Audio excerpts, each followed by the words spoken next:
Everyone's talking about the rare health benefits of macadamias. Like, did you know they have more healthy fat than avocados? It's why they're so highly recommended by athletes, doctors, and diet experts. Get your fill at House of Macadamias. They have a high-quality range of delicious bars, purified oil, and nuts. So indulge in health. Any unsatisfactory orders are redeemable. And to get 20% off your purchase today, visit houseofmacadamias.com/podcast.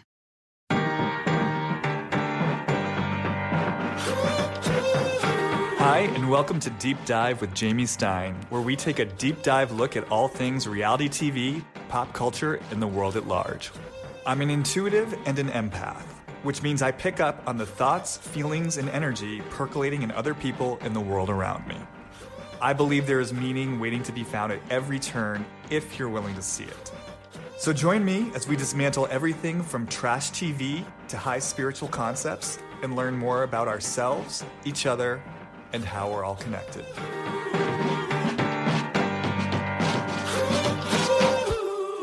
Okay. Hi, everyone, and welcome back to another episode of Deep Dive with Jamie Stein. I am back with another solo episode this particular week. I had a pretty full 2 weeks and didn't really have time or space to record a full-length episode with a guest.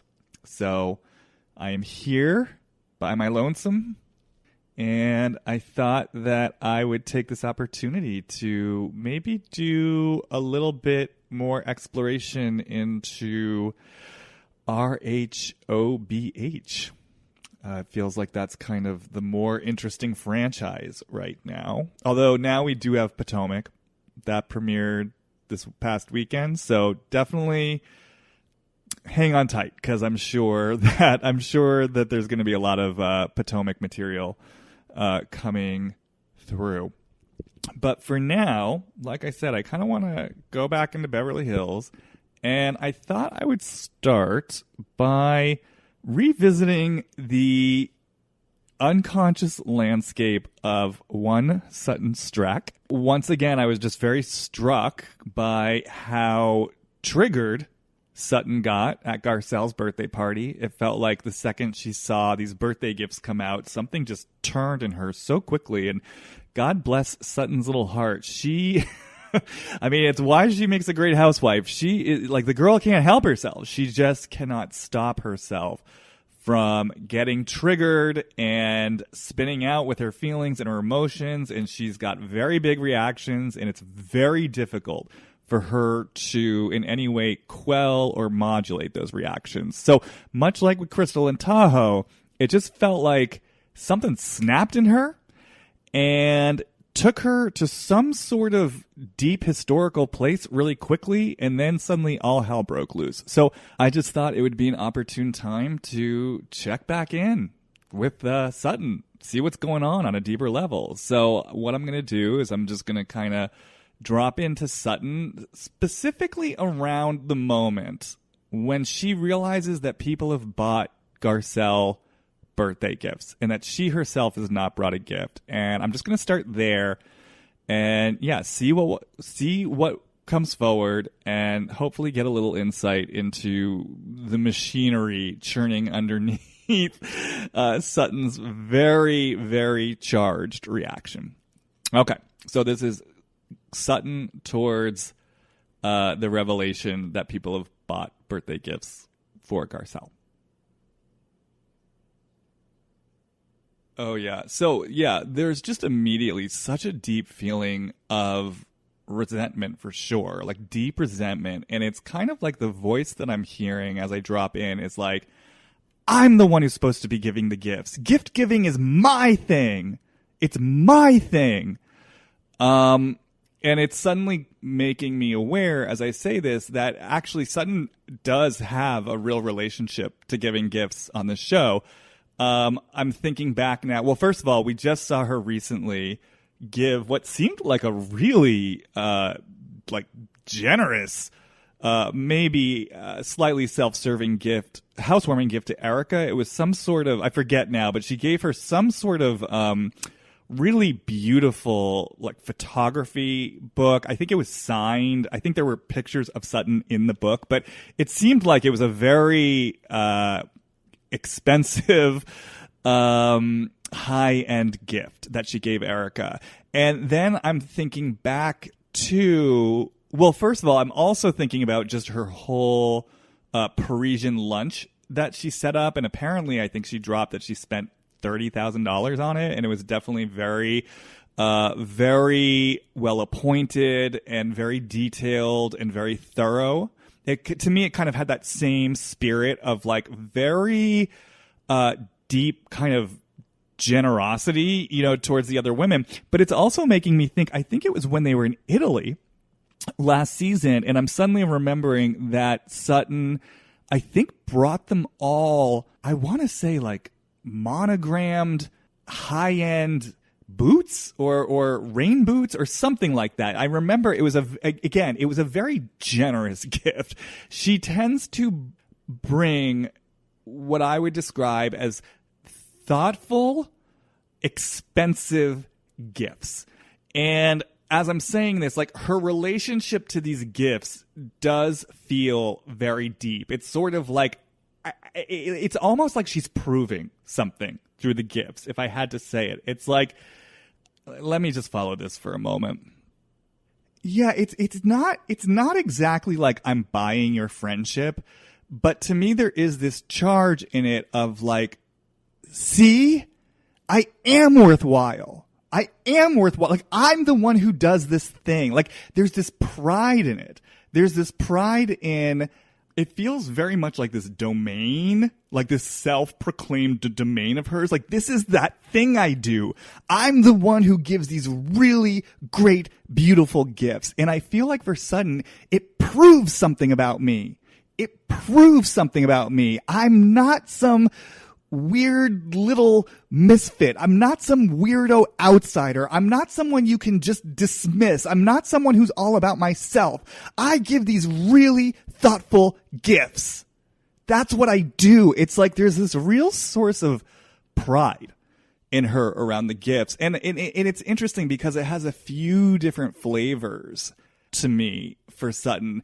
Part of it really does feel like this pride in what she's doing. Like, I actually feel this spirit of creativity that she really does take time to think of very thoughtful gifts. She really is generous. She's spending a lot of money on these gifts. And it feels, there's just this, like, I keep hearing the word artist. Like, artist. Like, this is part of my artistry.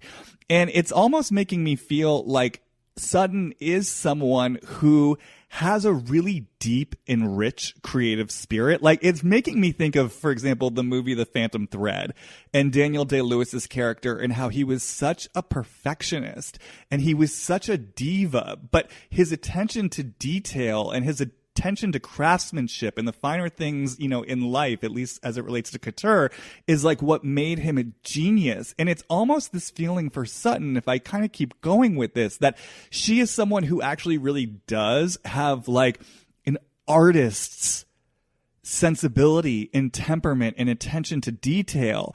And that, yeah, we see it, right? There's a diva in her. And it's almost kind of like this sense I get as I'm saying this is if there is this sort of deep, rich, artistic, creative temperament in her, and if there is this kind of artistic diva in her, but it's something that was like never fostered, or something that she felt was never allowed, or if she got messages around it like, oh, Sutton, don't be silly. You know what I mean? Like, you're too much. You're too silly. Your emotions are too big. You're not creative. You could never do that. Like, if there's a way that she internalized that, like this energy wasn't actually worthwhile or rich, or there's a way in which she didn't have a right to it. It's almost like, it reminds me of, I don't know if you guys have ever heard the term shadow artist, from Julia Cameron's The Artist's Way. A shadow artist is someone who deep down wants to be an artist themselves, but for whatever reason, the art in them is shut down. So a lot of times what they end up doing is funneling their creativity or their artistry into supporting other artists. So maybe there's someone who secretly deeply longs to be a novelist, but instead they become a book editor.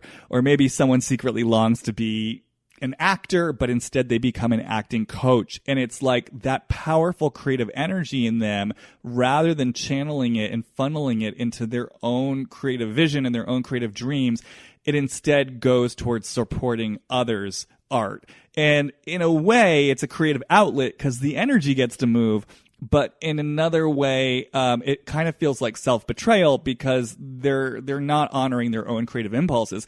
And I just say all this because that's kind of the flavor I get off of these gifts, that like the detail-oriented, thoughtful, abundant gifts really kind of represent some sort of creative spirit in Sutton that she's not fully allowing.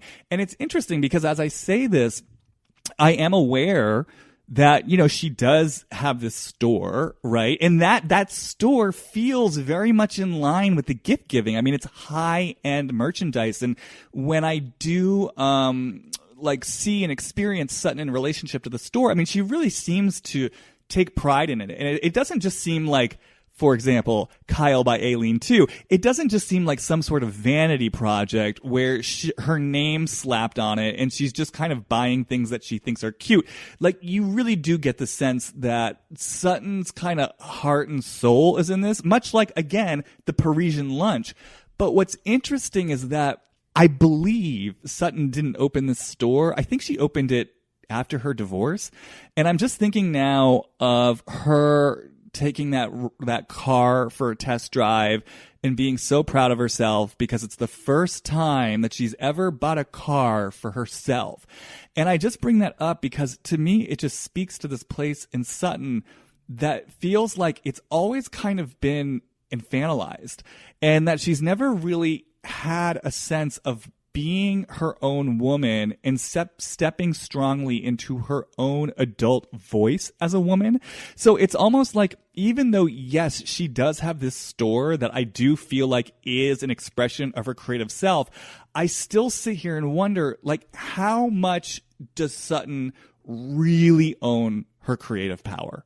How much is she really willing to get behind herself as someone who has a deep creative vision and an artistry? And even with the store, is that like her fully embodied vision? Does she fully own it?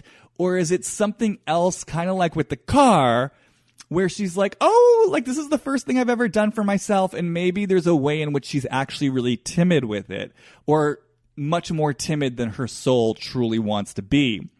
And so I guess I'm just saying all this because I do just pick up on this energy in Sutton of like, I've got this strong, powerful, bold vision and something I gotta say, and it got shut down in me. And so now it doesn't fully move. And so when I give these gifts, it's like I'm offering some part of myself. So there is the actual pride in the creative offering I feel in her. But there's also definitely, I think, a very distinct air of superiority too. Like I'm the one who gives the great gifts. No one else gives great gifts like I give them. I mean, it makes sense, right? Because if there's something that's been shut down in her, and some part of her is angry about that, it's like this voice that's saying, see what I can do? See how worthwhile my offering is? See how worthwhile my energy is? See my artistry? See my attention to detail? I feel the unconscious anger that just basically wants to be saying, like, no, my energy is worthwhile. No, my energy is good. And the fact that you're squashing me down, and it really, like, that's also where the superiority comes in. Like, you're going to squash me down? You don't have the vision that I have. You don't have the attention to detail that I do. You don't have the artistry that I do, and yet you're going to squash me down and tell me that there's something wrong with me? It is not fucking fair. Because my energy is good, and not only is it good, it's actually better than yours.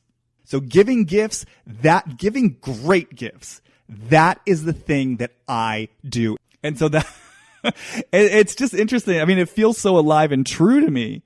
I just keep flashing back to all these insanely generous, expensive gifts that she's given over the course of the series.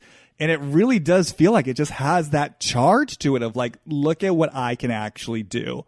This is my domain. I'm great at it. And it actually makes me a whole lot better than you. I'm never going to say that out loud. I'm never going to risk consciously owning the part of me that feels so high value and in a lot of ways feels better than you, but I'm going to let it live in my gift giving. And I'm proud of it. And I also feel superior about it.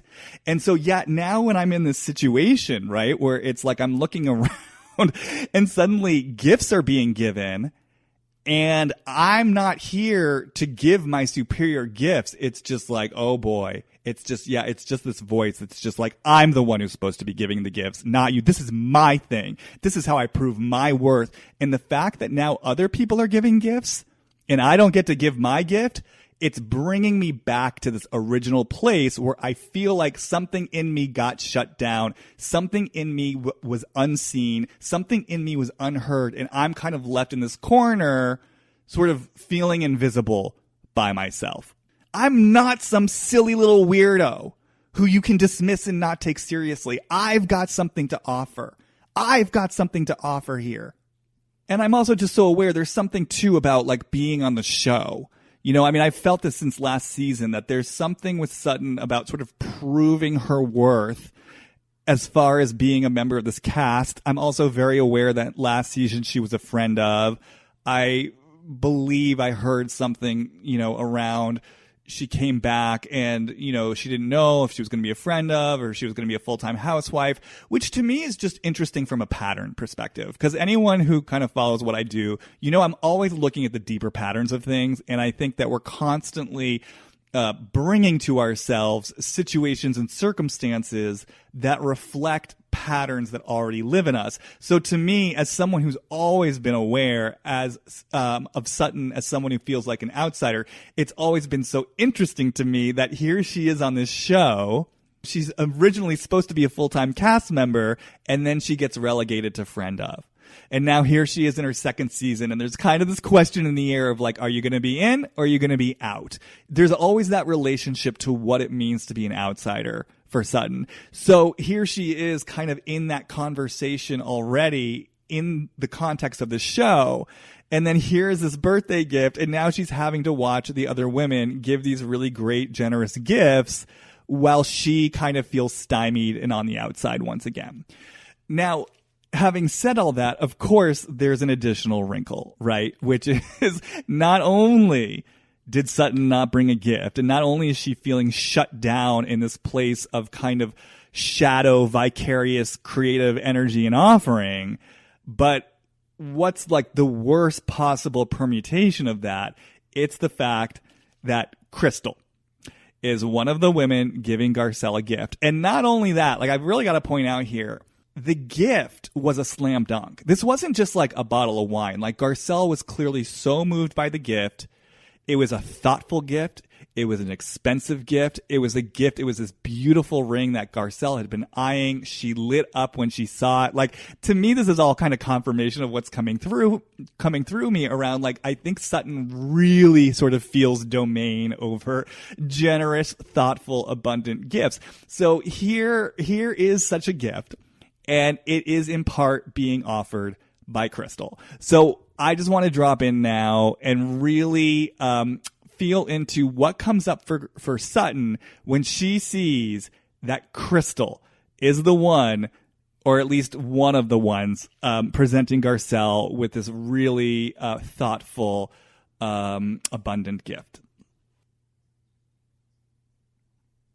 It's like the first words I hear, she's getting away with it. She's getting away with it. She's getting away with it again. Like the fact that it's Crystal taking her spotlight from her. Oh, Crystal, who, you know, we explored this in the last Droppin volume, but like Sutton has this relationship to feeling discarded, for, you know, feeling cast aside. And it feels to me there's something that's sort of coming in here around like the cool girls, around the popular girls getting cast aside. And it just feels like Crystal is such a stand-in for that. And it's like Crystal has cast me aside. She's cast her judgments on me. She's labeled me as this sort of perverted weirdo. Some part of me wants her to pay for that. And now instead, she's getting away with it.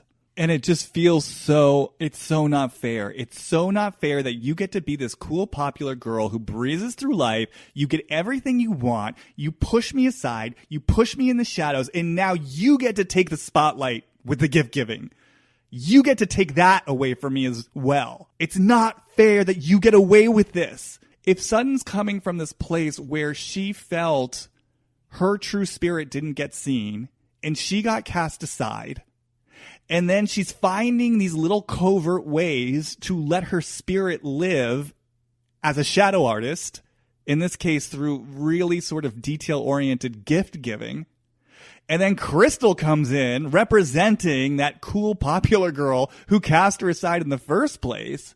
And she's stealing the thunder of the gift giving, which has been this source of covert pride and also a source of covert superiority vis-a-vis the voice that says, see what I can do? I'm actually better than you. You pushed me aside, but I'm actually better than you. And Crystal is taking that from her. Oh, man. I mean, it's just so triggering. I just hear the voice that just says, it is not fair. And I cannot let you get away with this any longer. That's what's really coming through. It just feels like whatever part of Sutton felt cast aside and pushed into the shadows that didn't get its say when she was younger, it feels like that's the part of her that's getting triggered now. And it does. It just feels like this voice that says, I cannot let you get away with this any longer. And so, yeah, rather than realizing that she's perhaps getting triggered in history, I feel like Sutton's just kind of, keeping this at what we might call the more superficial or conscious level of like this unresolved thing of I got labeled a violator. I got labeled a peeping Tom. I'm Thomasina. Like, I cannot let this go right now. I cannot let this go because it's like Crystal is getting away with everything, just like everyone's gotten away with everything. And this is just the place where I feel shut down, stomped out, and I'm not fucking taking it anymore. Okay, guys. So, I'm going to make a little shift now, and I'm actually going to pay a visit to our old friend, our old villain, I should say, Tom Girardi. It's funny, I haven't really touched on Tom and Erica because I'm actually planning on doing a big Erica deep dive. I'm going to record that at the start of August. And so I was kind of staying away from talking about them because I wanted to save it all for that episode. But I realized that is actually going to primarily be an Erica deep dive. And, Tom is his own man with his own unconscious landscape. So I thought, why not crack that little chestnut open and explore Tom's relationship to the victims that he stole from. Like that made me really curious. So I'm going to drop into Tom, and this is the thing I want to say about Tom is that obviously this is a very complicated affair, and he's a complicated guy. So for now I'm just going to focus on this one thread, and this is a well that we can continue to return to, I imagine, over and over again to get different threads and shades of what's sort of going on with Tom around all this criminal activity. But for now, what I want to do is I'm just going to drop in to Tom Girardi. I think I'm just going to kind of let myself drop in from Tom towards that burn victim who is kind of the chief victim that they featured on the documentary, and I'm just gonna kind of see what comes up. I feel terrible calling him the victim, but I honestly don't remember his name, and my phone is turned off right now. So for now, just roll with it. I am gonna drop in to Tom towards his victim that he stole from. Okay, so it's interesting. So unsurprisingly, as Tom, I want to say, like, my first instinct when I take him in, and I'm just kind of visualizing myself in like a lawyer's office, and I'm sitting by my desk, and I'm looking at this young man across from me, And as Tom, just immediately my head turns to the side. It's like, I don't even want to like look him straight in the eye. I don't want to take him in. I'm hearing the words, I don't want to know it. I don't want to see it. Meaning I don't want to take him all the way in. Like I won't take him in. So, for me, this is information, right? Like, you've probably heard me talk before. It's like there are different levels and layers of consciousness, right? I mean, there's the conscious mind, and then we can just go into deeper and deeper and deeper levels. So it just feels to me like on the most surface level, Tom is kind of like kind of checked out when it comes to dealing with these people. I don't think, it's like there's this temptation, right, to maybe think of him as this guy twirling his handlebar mustache and, being in conscious ownership of his villainy. It doesn't really feel like that to me. It feels to me like this is a guy who is just maybe in a lot of ways just kind of like an unconscious automatic pilot. Whenever I kind of drop into him around the money, it like feels like the energy of addiction, honestly, like the compulsive addict who just kind of can't quite help himself and sort of needs a fix. And so I just sort of say that because it feels to me like, yeah, it's like he's trapped in this compulsive cycle. And in that place, he's just going to do what he's got to do. And so it's like when I'm sitting across from this young man, it's like, I'm not fully here. Like, I'm not taking you in. I'm not connected to the truth of my actions. I'm just going to do what I got to do because this is what I do. And there's a way in which it feels like on a conscious level, some part of Tom is just split off. He's not fully taking in what he's doing to this guy. That said, what I'm going to do is I'm going to go back in and I'm just going to gently coax myself as Tom to take him in, to look at him in the eye, take him in, and then see what comes up when I do that. Okay, so this is Tom towards his victim that he stole from. Yeah, it's interesting. So immediately there's an anger that comes up when I look at him, and the voice I just hear is, it's mine! It's fucking mine! God, it's so angry. It's mine! When I say that, to me, this actually feels like he's talking about the money. Yeah, and so there's two things going on. So first of all, I want to say, even before I get to the voice that says it's mine and the money, when I'm looking at him, I'm seeing him as helpless, but like not in a compassionate way, in a judgmental way. Like, you're so fucking helpless. Like, you're beneath me. You're lower than me. It almost, oh God, it almost kind of feels like classist. Like, you're just sort of this lower class nothing who has nothing.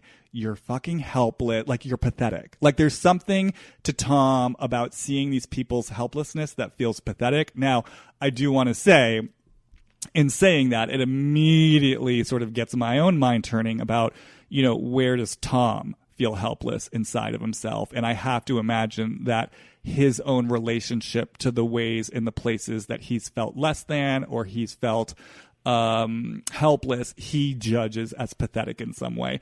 But that aside, yeah, I'm looking at this guy and it's just like, you're weak, you're pathetic, you're helpless. And it's sort of like, why the fuck should you get all this money? Like, you have this money because of me. It's kind of what I hear. It's like, you wouldn't even have this money if I hadn't come along and gotten it for you. There is this real sense here of like, I have a right to this money. I'm the one who fought for it. I'm the one who won it. You are fucking lucky I even decided to represent you. I'm the high class lawyer who got myself through school, got myself my law degree, built up this career. You are lucky to have me. You wouldn't even have this settlement if it weren't for me. So why the hell should you get all the money? I get to decide what to do with the money. I'm the one who earned it for you. If I hadn't come along and earned this money for you, you would just be some schlub on the street corner. Again, you're this nobody. You didn't have the skills to go out and sort of make yourself into the success that I have. You are lucky to have me as your legal counsel, and you would not have this money if it weren't for me in the first place. It is mine. And yeah, there's also this thread of kind of like, I'm the one who deserves it. I'm the one who, like, I appreciate the finer things in life. I'm the man who is like, I'm the wealthy one. I'm the successful one. I deserve this more than you do. What the hell are you going to go and do with this money? And I should get to be the arbiter of how much you get it, when you get it. I'm the one who won it for you. You would never have gotten this money without me. Oh, okay. So that's interesting. So obviously there's a lot of entitlement here. So let me just kind of drop back into Tom. Yeah. So what's coming to me as I drop into Tom around this too, it's kind of like, it's so interesting. It's something around, I so deeply resent this part that I have to play. Like, there's this part that I'm playing as the stand-up lawyer who fights for the underdog, and I have a smile on my face. Like, I'm a good guy.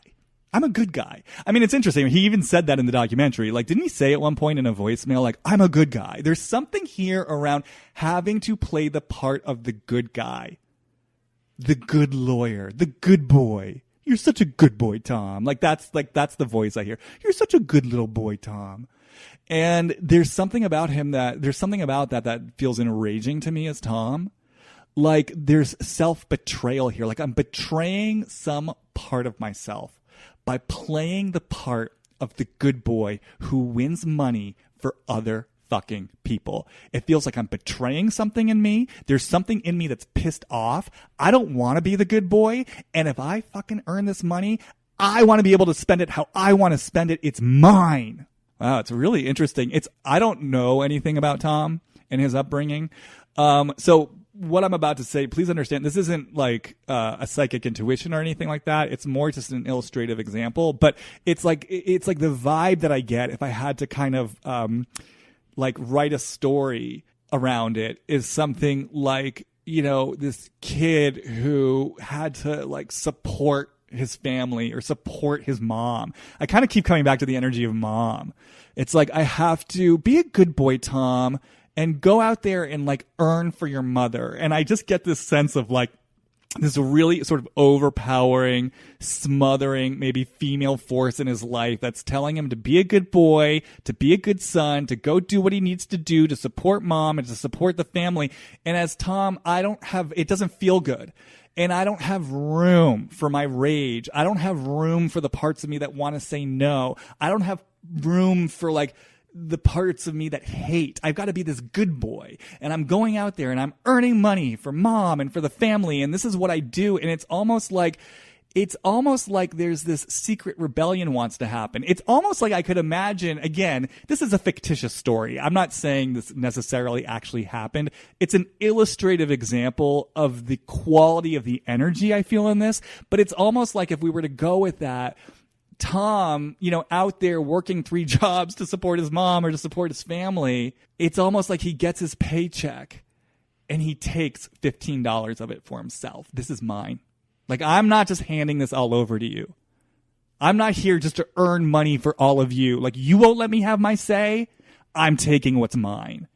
And it's almost like that like core matrix or that paradigm, it just grew and grew and grew to like, I'm going to go out there and make something of myself. I'm going to go out there and like get myself through law school. I'm going to be a lawyer. I'm going to fight for the little guy. I'm the good guy who fights for the wronged. I'm a stand-up guy.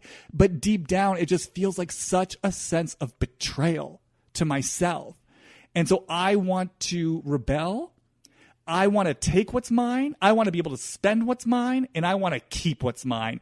And fuck you for trying to take it from me. It really feels like that. Every time I sort of drop back in and look at this young man across the way from me, it's just this feeling of resentment of like, why should I give it to you? You're beneath me. You're pathetic. You're helpless. You stumbled into this money. You bad lucked your way into this money, whereas I have fought and worked and raised myself up by the bootstraps, and it should be fucking mine. So I'm going to go back in one more time. I'm kind of just dropping now specifically into this part of Tom that would set up this elaborate lie about I'm going to invest the money for you. I've got an investment plan for the money, where he really sort of consciously manipulated this young man. And I'm just kind of dropping into the energy of that. Yeah, it just feels like I'm going to do what I'm going to do. Going to do what I got to do. Like something's in motion. And, what's interesting too is I spoke a little bit about being curious about the helpless place in Tom. When I drop into this aspect of it, I actually start to feel the place in Tom that feels helpless, in the sense that, as I said, it feels like there's kind of the energy of addiction here, and that he's caught in a spiral, which, that in and of itself is it's a powerless place, right? That's literally what they talk about in 12-step. I am powerless over this problem, or I'm powerless over this part of myself. And I feel Tom's powerlessness here. And as Tom, as I kind of hold that sense of powerlessness in myself, it just brings up more of that anger of like this thing that I'm trapped in, that in some ways doesn't even feel like of my own making. It feels like I got kind of pushed in here by whatever messaging I got, that I had to be a good little boy, and I had to disown more of my intense energy. And so again, that anger just kind of fuels it, of like, hell yeah, I'm doing this. I got to do whatever I need to do to keep this thing going and to like cover myself. And I'm fucking pissed about it. So I'm covering my ass. Yeah. No one else was covering my ass. I'm covering my ass. All right. I think the last thing I want to do for my little Beverly Hills episode is I was so tickled by that moment where Kathy Hilton greets Sutton at the birthday party by saying, "Hello, Thomasina." It was so, to me, it felt so calculated. I was like, this woman, she knows exactly what she's doing. And I just thought it might be interesting to drop into Kathy towards Sutton as she says, "Hi, Thomasina," and just see what we get. Get a little glimpse into Kathy Hilton. I know everyone loves Kathy. Okay, so this is Kathy towards Sutton at the beginning of the party. So I do want to say, I just feel this Cheshire grin, and I hear this voice saying, "I'm going to stir up some trouble." Oh God. That's Kathy. You guys can't see me, but it's like my eyes are looking up towards the sky. My head's kind of bobbing up around and down. It's almost, it's a little bit related to what I was saying about Tom Girardi not looking at the victim that he stole from. It's kind of this like, I'm not fully here. Yeah, let me just stay with this for a second. Yeah, it's like my sense of Kathy is, again, we're talking about different levels of consciousness. So what I most immediately get off her is seeing Sutton, this voice that says, "I'm going to stir up some trouble." I also kind of hear a voice that's saying, "Oh, she's an easy target."